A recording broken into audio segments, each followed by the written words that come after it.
Yo, what's up, peeps? This is Coach Jay in the car. Just shooting a quick video talking about the fight that happened, Deontay Wilder and Luis Ortiz.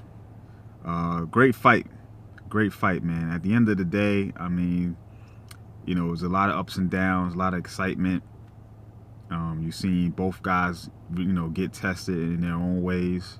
You kind of seen it played out what a lot of people expected. Ortiz being the better boxer, using his skill set to try to work his way in. Both guys taking their time. Always felt like two power punches. They weren't gonna respect each other in the beginning, and that's exactly what happened. And then things got interesting when the later rounds started to come into play, and you seen what both guys were made of to a degree, because they both came back from something, and I think that's a good sign for both guys in their career. Obviously, we know that Wilder went on to win, with the knockout. His power really shined through. He showed that he's always dangerous, even if he has adversity. And that is going to be something really to be considered, for Joshua's camp, because I think, in my opinion, I think the hardest fight to have was Ortiz. I think he is the skill set to beat. He's the guy that everybody didn't want to fight because he was a hard fight for everyone. He's a matchup problem. He's a southpaw. He can box. He can move. He moves his head. He fights well. He has all the tools. So I think he's the guy to beat at the end of the day. I don't think Joshua at this point would want any parts of Wilder, because he's a bad matchup for him. You see Wilder have problems with Ortiz because he's a lefty.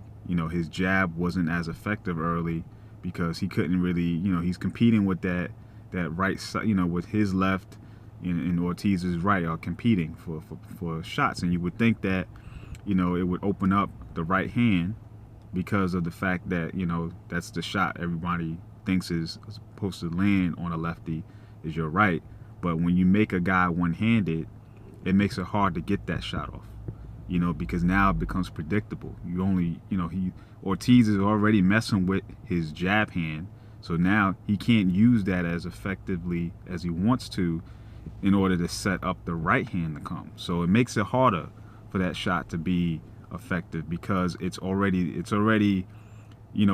being shown to be the only option, rather than having someone who's fighting, two orthodox fighting each other, where the jab can land and it'd be more mirror image and more easier for it to be set up.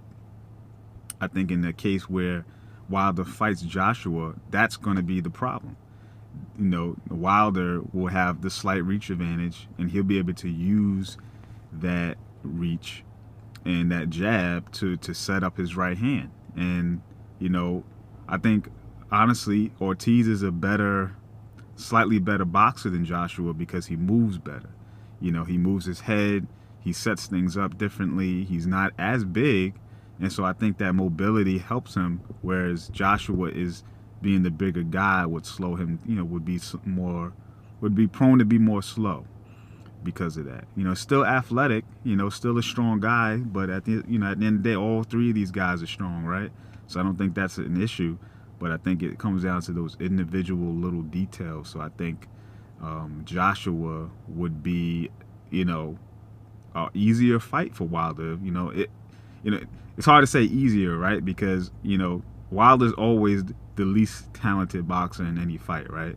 But it's not about how talented you are sometimes, it's about how effective you are. And that makes a complete difference, because styles make fights. And I think Wilder's style could match up better against Joshua than it would Ortiz.